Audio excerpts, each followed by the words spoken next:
Hey guys, I'm Chef T Max. Welcome back to my kitchen. Today, a classic cream spinach, but I'm doing it a different way to make it fun and a little bit healthier too. So I'll see you back in a second. If you're not subscribing to me, click subscribe now. Give me a thumbs up if you like this video and ring that bell, and I'll send you new things I have coming up. So see you back with some cream spinach. Okay guys, cream spinach today. Now I want to start my pan here.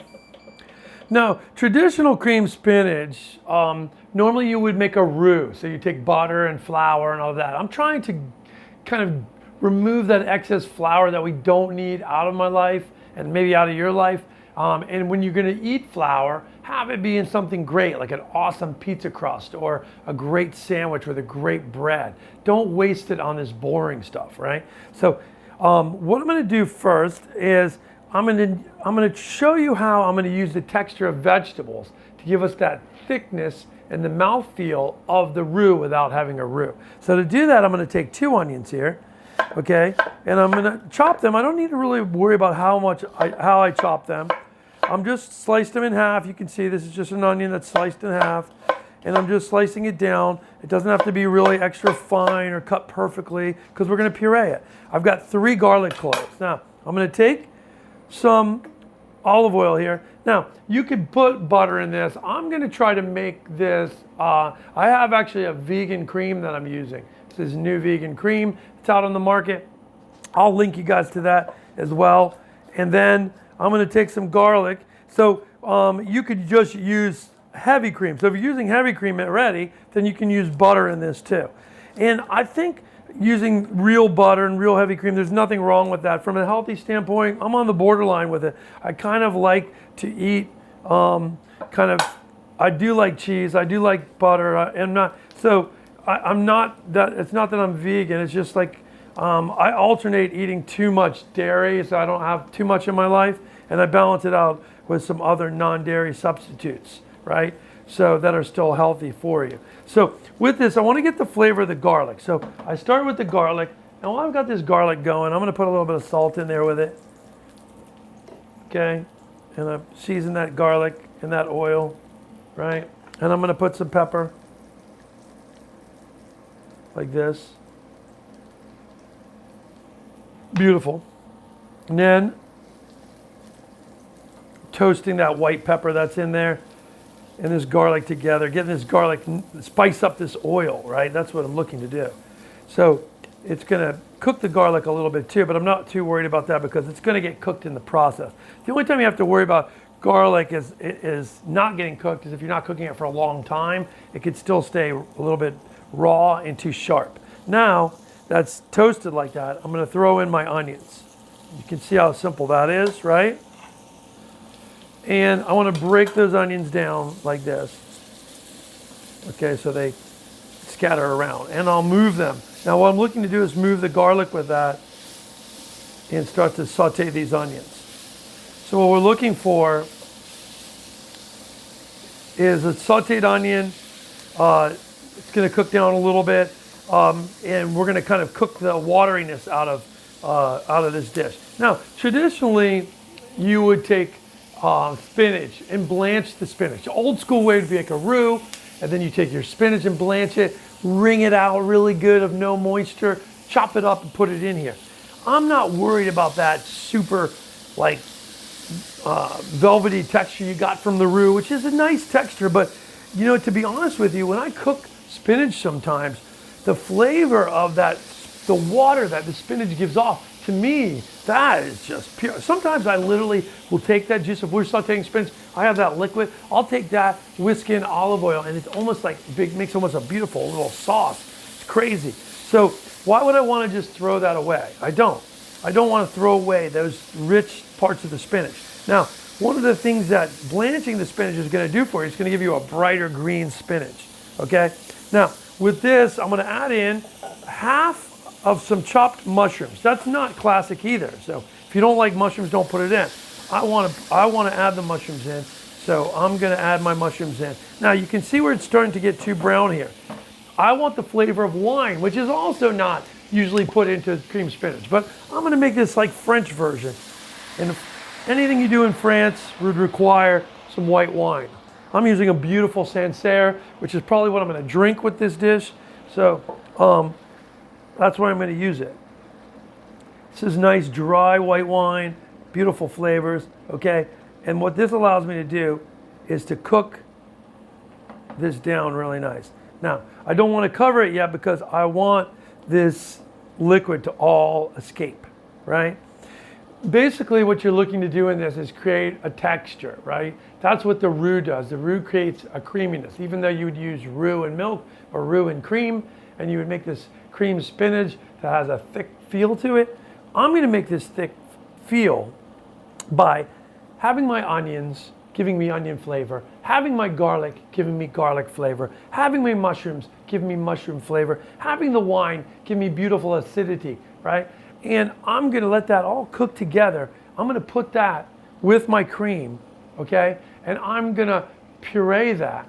And that's going to give me beautiful body. That texture of these vegetables pureed is going to give me the same body as flour, okay? Then I'm going to take that, and then we're just going to saute the spinach down. I'm not going to worry about blanching it and doing all that. We're just going to saute the spinach down with the rest of these mushrooms. And I'm going to show you what that looks like in a second. But this is going to take about 4 to 5 minutes to cook. So we're going to let that go, and I'll see you guys back in a second. Okay, you guys, it's been about 3 to 4 minutes. You can see that wine is reduced down. The mushroom liquid is reduced, and they've cooked nicely.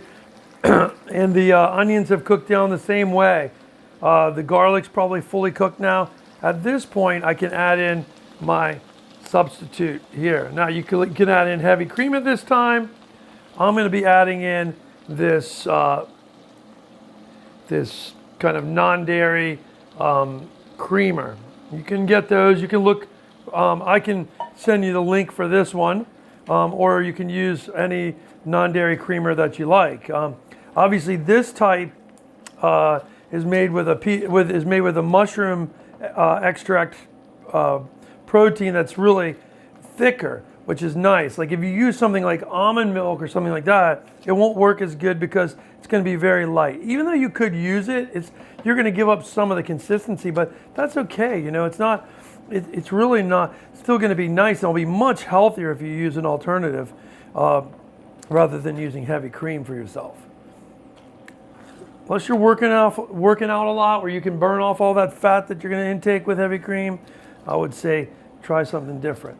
So with this, okay, I'm going to take it now, I've heated this through, okay, and I'm going to take this and I'm going to stick this in my blender here, and I'm going to blend this up.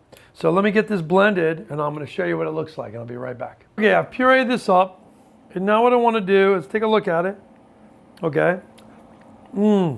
It's beautiful, right? It has nice consistency. You can see, like, when I touch it like this, it's nice and thick.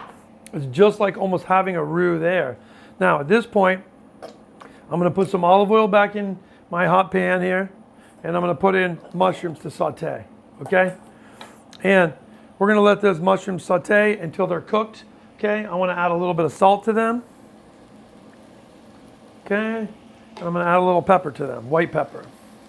You can use black pepper if you don't have white pepper, it's fine. Okay, now I'm done with that. I just want to let this saute. So I'm going to let this saute for about 3 to 4 minutes, and I'm going to come back and show you what we're going to do. Okay, now you can see the mushrooms are sauteed. They're starting to brown a little bit. This is perfect where we want them. Now, I just want to, at this point, start throwing in my baby spinach. Now, if you had big spinach, like full-grown spinach, you could actually, you're going to want to take it and chop it down a little bit. Okay, but if it's baby spinach, you don't need to do that. You just pop it in here and let it cook down, okay? It's going to take a lot of spinach because, you know, the spinach will wilt down quite a bit. So what I'm going to do is I'm going to take this, and we want the liquid in here to cook down, but there's really no liquid in there yet, so it doesn't kind of burn on the bottom or anything. What I'm going to do is actually throw all the spinach in, and then I'm going to put a lid on it. And then we're going to take a look at that in a second. I have some more spinach here. So we're going to keep adding spinach to this till it cooks down. Once it's cooked down, it's going to have a little liquid in there. And normally, like I said, traditionally you would blanch it, wring it out, make it ice cold, be like bright green. But with the creaminess of this anyway, it's going to look beautiful anyway. And what we want to do is I want to capture some of that liquid in there because I love this flavor of a beautiful spinach like this. So with this, we're going to pile as much as we can in here. So I'm going to put it right in the center like this. See that? This way, it's going to steam in here.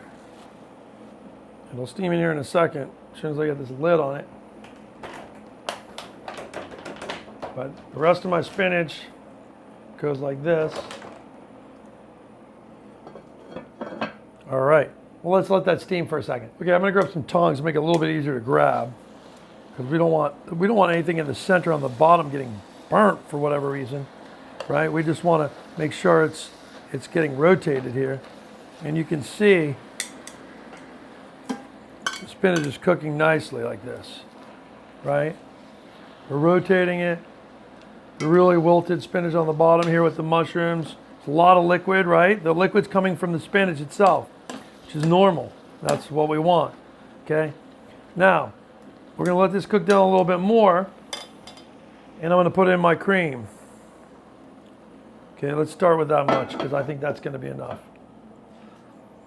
All right, I'm gonna let this go for 2 more minutes and we're gonna take a look at it. Okay, I'll take my lid off right now and stick it on the side here for a second. And I wanna move this cream around with the spinach and let the liquid in the spinach soften up the texture here. Like you see the texture was very thick, right, of that cream, but now we're adding the spinach in there and the water from that spinach, it's gonna add to this dish. And what we end up with now is a really nice cream spinach. So at this point, we're just letting this cook down for a minute. Now I'm gonna leave it open because I want some of that liquid to reduce. So we're gonna give it 1 more minute. Okay, it's been about another minute. I wanna taste this just on the side here. I wanna try a little bit of the liquid. Okay, needs salt. So I wanna add salt. Okay, we'll mix that in now. I'm gonna turn this down because it's pretty much done at this point with reducing. Very creamy, you can see. It looks fantastic. Look at that. Nice, right?